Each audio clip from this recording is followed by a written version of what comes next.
पिछले वीडियो में आपको अर्थालंकार और उसके भेद पढ़ाए थे। उस अर्थालंकार के 3 भेद बताए थे, उपमा, रूपक और उत्प्रेक्षा अलंकार। उसमें उपमा अलंकार पिछले वीडियो में पढ़ा चुके हैं। अब इसमें हम आपको रूपक अलंकार और उत्प्रेक्षा अलंकार पढ़ाएंगे। तो रूपक अलंकार देखेंगे कि रूपक अलंकार किसे कहते हैं, कैसे पहचानेंगे। रूपक अलंकार वहाँ होता है जब उपमेय और उपमान में भेद होते हुए भी, जहाँ भेद दोनों में भेद होते हुए भी दोनों में समता की जाए। समता से मतलब बराबरी की जाए। भेद होते हुए भी दोनों में समता की जाए, बराबरी की जाए और उपमेय को उपमान के रूप में दिखाया जाए, तो वहाँ रूपक अलंकार होता है। जैसे मैया मैं तो चंद्र खिलौना ले हूं, यहाँ चंद्रमा और खिलौना दोनों में भेद है, लेकिन दोनों में समानता की गई है। यहाँ चंद्रमा उपमेय पर, खिलौना उपमान का भेद रहित आरोप किया गया है। इसलिए यहाँ पर मैया मैं तो चंद्र खिलौना में रूपक अलंकार है।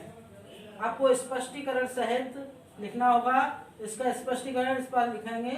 इसमें चंद्रमा उपमेय पर खिलौना उपमान का अभेद आरोप हुआ है या भेद रहित आरोप हुआ है, अतः यहाँ पर रूपक अलंकार है।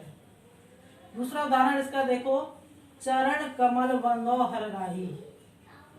यहाँ पर चरण जो है वो उपमेय है और कमल जो है उपमान है। कमल रूपी चरणों की वंदना करता हूँ, प्रभु के चरण, कमल रूपी चरणों की वंदना। यहाँ कमल और चरण और कमल दोनों में भेद है, फिर भी यहाँ पर चरण पर कमल का अर्थात उपमेय कमल चरण और कमल उपमान भेद होते हुए भी यहाँ पर भेद रहित आरोप हुआ है दोनों में, इसलिए यहाँ पर रूपक अलंकार है। तो दोबारा इसको फिर समझाएंगे कि जब उपमेय हमने पिछली वीडियो में आपको समझाया था कि जिसकी समानता की जाए या जिसकी तुलना की जाए या जिसमें भेद आरोपित किया जाए, तो उपमेय जिसकी की जाए और उपमान जिससे। तो उपमेय और उपमान में भेद होते हुए भी, दोनों में भेद होते हुए भी जहाँ पर समता की जाए, बराबरी की जाए, वहाँ पर रूपक अलंकार होता है। जैसे दोनों हमने उदाहरण आपको समझाए, दोनों ही उदाहरण बहुत ही इम्पोर्टेंट है, तो आपको इसको देखना है। और फिर अगला है उत्प्रेक्षा अलंकार। जब उपमान में भिन्नता जानते हुए भी कि भिन्न है, इसमें समानता नहीं है, जब उपमान में भिन्नता जानते हुए भी उपमेय में उपमान की संभावना की जाए, हम संभावना करें, कल्पना करें ऐसा हो जाएगा, तो संभावना की जाए, वहां पर उत्प्रेक्षा अलंकार होता है। फिर देखेंगे, जब उपमान में भिन्नता जानते हुए भी उपमेय में उपमान की संभावना की जाए, वहां पर उत्प्रेक्षा अलंकार होता है।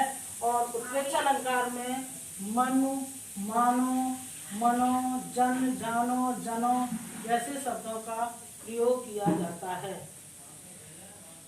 ये शब्द सभी में लगे होते हैं, ये शब्द जहाँ भी लगे होंगे वहां पर ये उत्प्रेक्षा अलंकार होगा। जैसे उदाहरण के लिए हम देखेंगे, सोहत ओढ़े पीत पट, श्याम सलोने गात, मनोनील मन शैल पर, आतप पर्यो प्रभात। देखिए पहले इस उदाहरण में मनो शब्द लगा, इसी से हम जान जाएंगे कि यहाँ पर उत्प्रेक्षा अलंकार है।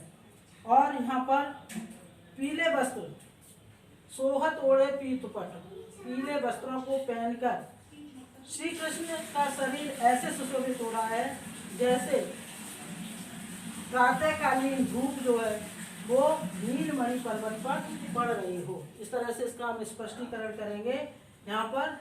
तो यहाँ पर जो श्याम का जो शरीर है उसका नीलमणि पर्वत से समानता की है, और जो प्रातःकालीन धूप है उसके पीले वस्त्रों की पहनकर जो चमक उनके शरीर पर पड़ रही है, जिससे सुशोभित हो रहे हैं, उससे की गई है।